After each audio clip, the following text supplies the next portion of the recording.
আমি এইভাবে কাঁচামরিচ সিদ্ধ করে ব্লেন্ডার করে শুকনা মরিচের গুঁড়া, হলুদের গুঁড়া দিয়ে একটু সরিষার তেল আর রসুন ব্লেন্ডার করে লবণ দিয়ে এভাবে মেখে রাখলে অনেক দিন খাইতে পারি, ফ্রিজে রাখলে ডিপে।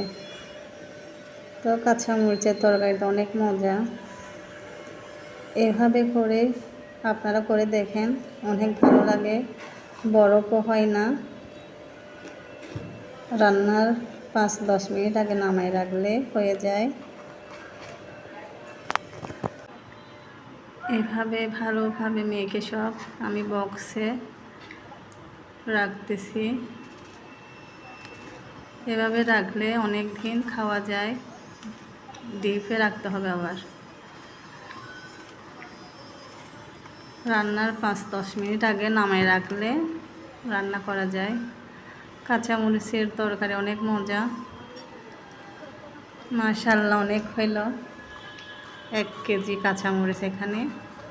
ভালো